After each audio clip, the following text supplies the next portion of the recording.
ദൈവതിരുനാമത്തിന് മഹത്വം ഉണ്ടാകട്ടെ. ക്രിസ്തുയേശുവിൽ നിങ്ങൾക്ക് എല്ലാവർക്കും എൻ്റെ എളിയ സ്നേഹവന്ദനം. പുതുസംവത്സരത്തിലേക്ക് നാം കാലെടുത്ത് വെച്ച് മുന്നോട്ടുള്ള പ്രയാണത്തിലാണല്ലോ. കർത്താവ് കൃപയാൽ ഒരാണ്ടുകൂടി നമുക്ക് തന്നു. ഈ 2026 ഓരോ ദിവസവും അനുഗ്രഹിക്കപ്പെട്ടതായി തീരുവാൻ, കർത്താവിൽ നിന്ന് കൃപ പ്രാപിക്കുന്ന ദിവസങ്ങളായി തീരുവാൻ, കർത്താവിൻ്റെ സാന്നിധ്യം അനുഭവിക്കുന്ന ദിവസങ്ങളായി തീരുവാൻ, കർത്താവിൻ്റെ വചനത്തിൻ്റെ അത്ഭുത കൃപ അനുഭവിക്കുന്നവരായി തീരുവാൻ എല്ലാവർക്കും കർത്താവ് അവസരങ്ങൾ തരട്ടെ എന്ന് ഞാൻ പ്രാർത്ഥിക്കുകയാണ്. ദൈവനാമമഹത്വപ്പെടട്ടെ. പത്രോസ് യേശുവിൻ്റെ കാൽക്കൽ വീണു. എന്നിട്ട് പത്രോസ് പറയുകയാണ്, കർത്താവേ, ഞാൻ പാപിയായതുകൊണ്ട് നീ എന്നെ വിട്ടു പോകണമേ. ദൈവത്തിന് സ്തോത്രം. പത്രോസിന്റെ ജീവിതത്തിൽ വലിയൊരു അനുഗ്രഹം കിട്ടിയപ്പോൾ പത്രോസ് വീഴേണ്ടവന്റെ പാദത്തിൽ വീണു. സ്തോത്രം. ഇന്ന് അനേകരും അനുഗ്രഹങ്ങൾ എന്ന് പറയുമ്പോൾ ആത്മീയമായ അനുഗ്രഹങ്ങളുണ്ട്, ഭൗതികമായ അനുഗ്രഹങ്ങളുണ്ട്. ആത്മീയമായ അനുഗ്രഹങ്ങൾ എന്നും നിലനിൽക്കുന്നതാണ്. ഭൗതികമായ അനുഗ്രഹങ്ങൾ അത് എപ്പോൾ വേണമെങ്കിലും മാറ്റപ്പെടാം. അല്ല, നമ്മുടെ ലൗകിക ജീവിതകാലത്ത് അല്ലെങ്കിൽ ഭൗമിക ജീവിതകാലത്ത് ആ അനുഗ്രഹങ്ങൾ തീർന്നു പോയില്ലെന്ന് പറഞ്ഞാലും നമ്മൾ ഈ അനുഗ്രഹങ്ങളെയൊക്കെ വിട്ടിട്ട് മുന്നോട്ട് പോകേണ്ടി വരും. രോഗശാന്തിയാകട്ടെ, ഒരു കടം മാറുന്നതാകട്ടെ, ഒരു സാമ്പത്തിക ഔന്നത്യമാകട്ടെ, ജോലി കിട്ടുന്നതാകട്ടെ, നല്ല ഭവനം പണിയുന്നതാകട്ടെ, നല്ല വാഹനങ്ങൾ വാങ്ങുന്നതാകട്ടെ, എല്ലാം നമുക്ക് ആവശ്യമാണ്. പക്ഷേ ഈ നന്മകളൊന്നും നമുക്ക് അക്കരെ ദേശത്തേക്ക് കൊണ്ടുപോകാൻ കഴിയുകയില്ല. എന്നാൽ ഭൗതികമായി ദൈവം നമുക്ക് തരുന്ന നന്മകൾ കൊണ്ട് നാം ആത്മീയമായത് സമ്പാദിച്ചാൽ നമുക്ക് ആ ആത്മീയ സമ്പത്ത് നിത്യതയിൽ നമുക്ക് വളരെ പ്രതിഫലം തരുന്നതാണ്. ഞാൻ സാഹചര്യവശാൽ ദൈവമക്കളെ ഓർപ്പിച്ചെന്നേ ഉള്ളൂ. അതുകൊണ്ട് നാം എന്നും എപ്പോഴും ആത്മീയ നന്മകൾക്ക് വേണ്ടി പ്രാർത്ഥിക്കണം. ഭൗതിക നന്മകൾക്ക് വേണ്ടി തീർച്ചയായിട്ടും പ്രാർത്ഥിക്കാം, ഒരു കുഴപ്പമില്ല. കാരണം ദൈവത്തിന്റെ വചനം പറയുന്നു, നിങ്ങളുടെ ആവശ്യങ്ങൾ സ്തോത്രത്തോടുകൂടി ദൈവത്തോട് അറിയിക്കുക അത്രേ വേണ്ടത്. അതെന്തുകൊണ്ട് അങ്ങനെ പറഞ്ഞത്? ഈ സ്തോത്രത്തോടുകൂടി ദൈവത്തോട് അറിയിക്കാൻ തന്ന നന്മകൾ ഓർത്ത് ദൈവത്തെ സ്തുതിച്ചുകൊണ്ട് വേണം ലഭിക്കാൻ പോകുന്ന നന്മയ്ക്ക് വേണ്ടി പ്രാർത്ഥിക്കേണ്ടത്. ദൈവങ്ങൾക്ക് മനസ്സിലായോ? നമ്മുടെ ജീവിതത്തിൽ നമുക്കൊരു നന്മ വേണം, അല്ലെങ്കിൽ ഒരു രോഗസൗഖ്യം വേണം, അല്ലെങ്കിൽ ഒരു സാമ്പത്തിക ഞെരുക്കം മാറണം, നമ്മുടെ കുഞ്ഞുങ്ങൾക്ക് ഒരു അഡ്മിഷൻ കിട്ടണം, അല്ലെങ്കിൽ അവർക്കൊരു ജോലി കിട്ടണം, ഒരു പക്ഷെ വിദേശത്തേക്ക് പോകാൻ ഒരു വിസ കിട്ടണം, എന്തുമാകട്ടെ, ഒരു കൊച്ചു വീട് പണിയണം, ഒരു വാഹനം വാങ്ങണം. ഇങ്ങനെ 100 ആവശ്യങ്ങൾ നമുക്കുണ്ടല്ലോ. അതെല്ലാം സാധിപ്പിച്ച് കിട്ടാൻ നാം പ്രാർത്ഥിക്കുമ്പോൾ സ്തോത്രത്തോടുകൂടെ ദൈവത്തോട് അറിയിക്കണം. എന്തിനാത് സ്തോത്രം പറയുന്നത്? സ്തോത്രം അത് നന്ദിയുടെ വാക്കാണ്. ദൈവത്തിന് നന്ദി കരയേറ്റുന്ന വാക്കുകളാണ് സ്തുതിയും സ്തോത്രവും ഹല്ലേലൂയയും എന്നുള്ളത്. അതുപോലെ തന്നെ മനുഷ്യർക്ക് മനസ്സിലാകാത്ത ദൂതന്മാരുടെ ഭാഷകളിലും ദൈവത്തിന് നന്ദി പറയാം. അതിന് ദൂതന്മാരുടെ ഭാഷയെന്നോ അല്ലെങ്കിൽ അന്യഭാഷയെന്നോ ടങ്സ് എന്നോ ഒക്കെ പറയും. അതെല്ലാം ദൈവത്തിന് നന്ദി കരയേറ്റുന്നതാണ്.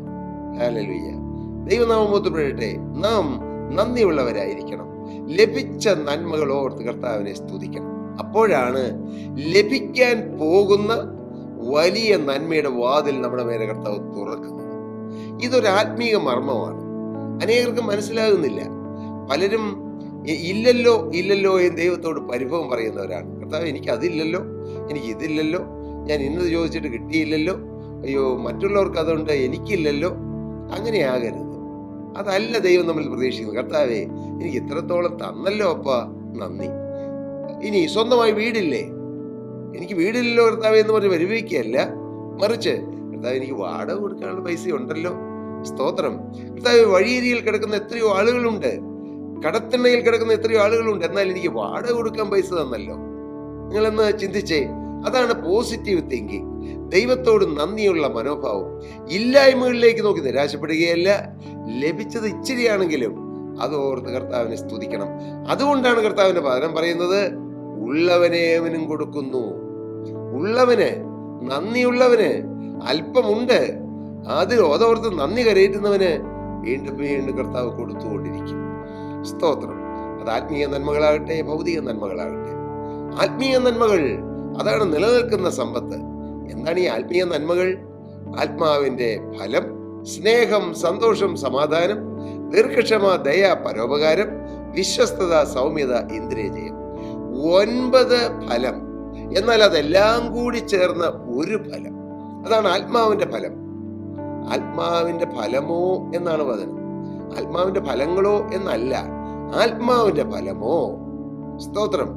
അതൊരു ഫ്രൂട്ട്. ആത്മാവിന്റെ ഫലം എന്ന ആ ഒരു ഫ്രൂട്ടിൽ 9 ഫ്രൂട്ടുകൾ അടങ്ങിയിരിക്കുന്നു. സ്തോത്രം. എന്തൊരു മനോഹരമാണെന്ന് നോക്കിയേ. നാം ഒരു ഫ്രൂട്ട് വാങ്ങിച്ചാൽ അതിൽ ഇപ്പോൾ ഒരു ഓറഞ്ച് വാങ്ങിച്ചാൽ ഓറഞ്ചിന്റെ അലികൾ മാത്രമേ ഉള്ളൂ, ഇല്ലേ?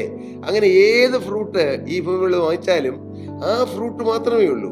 പക്ഷെ ആത്മാവിന്റെ ഫലം എന്ന ഒരു വലിയ ഫ്രൂട്ട് അത് തുറക്കുമ്പോൾ അവിടെ സ്നേഹത്തിന്റെ ഫ്രൂട്ടുണ്ട്, സന്തോഷത്തിന്റെ ഫ്രൂട്ടുണ്ട്, സമാധാനത്തിന്റെ ഫ്രൂട്ടുണ്ട്. അങ്ങനെ 9 ഫലങ്ങൾ നിറഞ്ഞ ഒരു വലിയ ഫ്രൂട്ട്. അതാണ് ആത്മാവിന്റെ ഫലം. അങ്ങനെ തന്നെ 9 കൃപാവരങ്ങളും ഉണ്ട്. ജ്ഞാനത്തിന്റെ വചനം, പരിജ്ഞാനത്തിന്റെ വചനം, പിന്നീട് എന്താണ്? വിവിധ വീര്യപ്രവർത്തികൾ, രോഗശാന്തിയുടെ വരം, ആത്മാക്കളുടെ വിവേചനം, സ്തോത്രം, അന്യഭാഷ, ഭാഷകളുടെ വ്യാഖ്യാനം, സ്തോത്രം, അതുപോലെ പരിപാലനപരം, ഹല്ലേലൂയ. ഇങ്ങനെ തുടങ്ങിയതായ 9 വരങ്ങൾ. ഇതൊന്നും തന്നെ നമുക്ക് വേണ്ടിയിട്ടല്ല. അതാണ് അതിന്റെ ഏറ്റവും വലിയ പ്രത്യേകത.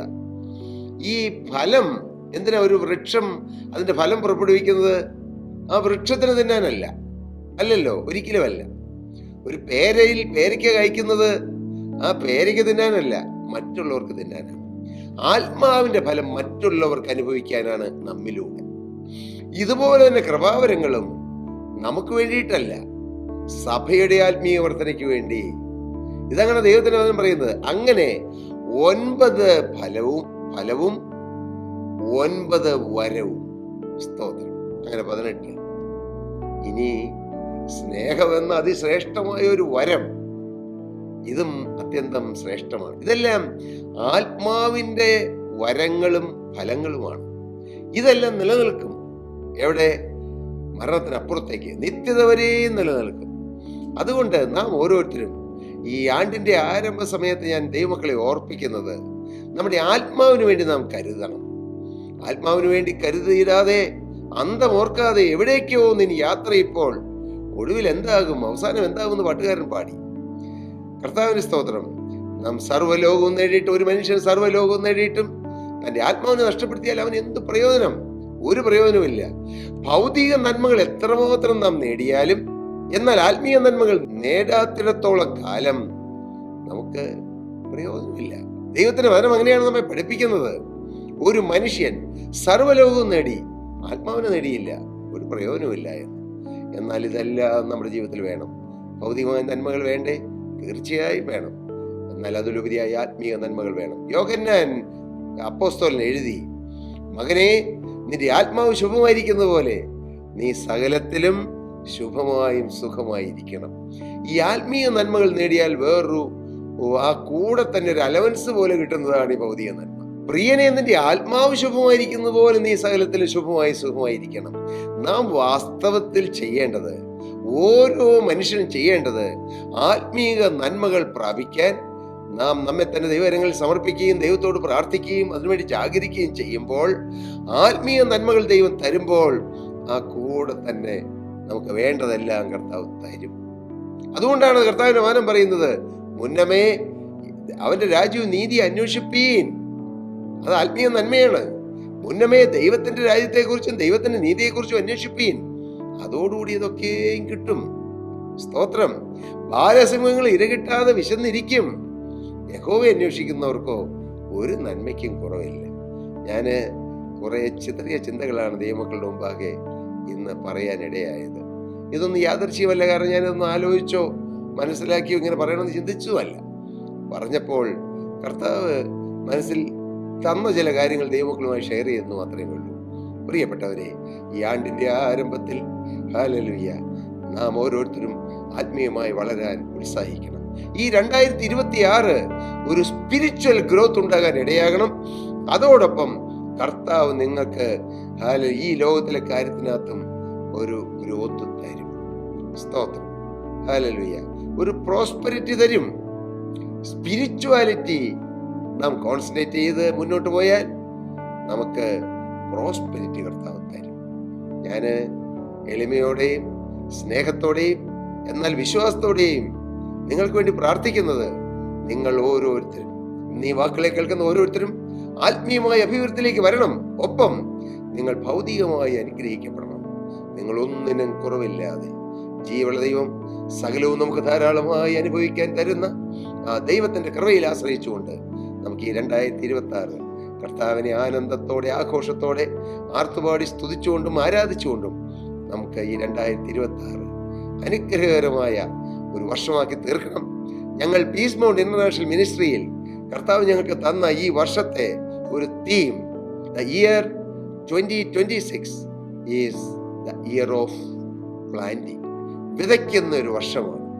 ദൈവത്തിന്റെ വചനം വിതയ്ക്കുക, സ്നേഹം വിതയ്ക്കുക, കരുണ വിതയ്ക്കുക.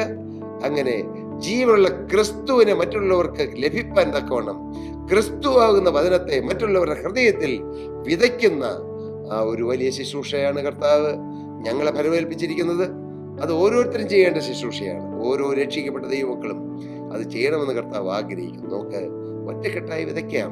സഭാഭേദമന്യേ, കക്ഷി പരിഗണനകളെന്നേ നമുക്ക് ഒറ്റക്കെട്ടായി നിന്ന് വീണ്ടെടുക്കപ്പെട്ട ദൈവമക്കൾ ഒറ്റക്കെട്ടായി നിന്ന് യേശുവിന്റെ രക്തത്താൽ വീണ്ടെടുക്കപ്പെട്ട ദൈവമക്കൾ ക്രിസ്തുയേശുവിൽ ഒന്ന് എന്ന വലിയ കാഴ്ചപ്പാടോടെ നമുക്ക് ഒന്നിച്ച് വിതയ്ക്കാം. കണ്ണുനീരോടെ വിതയ്ക്കുന്നവർ ആർപ്പോടെ കൊയ്യും. കർത്താവ് നിങ്ങളേവരെയും അനുഗ്രഹിക്കട്ടെ. ദൈവനാമം മഹത്വപ്പെടട്ടെ. പ്രിയ സ്നേഹിതരെ, സഹോദരിമാരെ, സഹോദരങ്ങളെ, നിങ്ങൾക്ക് ഏതെങ്കിലും പ്രാർത്ഥനാ വിഷയങ്ങളുണ്ടെങ്കിൽ ഞങ്ങളെ അറിയിച്ചാൽ തീർച്ചയായും ഞങ്ങൾ നിങ്ങൾക്ക് വേണ്ടി പ്രാർത്ഥിക്കാം. പക്ഷേ ഞങ്ങൾ ദൈവമക്കളെ പഠിപ്പിക്കുന്നത്, നിങ്ങൾ ഓരോരുത്തരും യേശുവിനെ രക്ഷിതാവും കർത്താവുമായി സ്വീകരിച്ചതിന് ശേഷം നിങ്ങൾ ഒറ്റയ്ക്ക് പ്രാർത്ഥിച്ച് ദൈവത്തിൽ നന്മകളും അനുഗ്രഹങ്ങളും പ്രാപിക്കണം. അതൊരു പ്രത്യേക അനുഭവമാണ്. അതിന് കർത്താവ് ഇടയാക്കട്ടെ. ദൈവനാമം മഹത്വം കൊടുക്കുവാൻ ഇടയാകട്ടെ. സ്തോത്രം.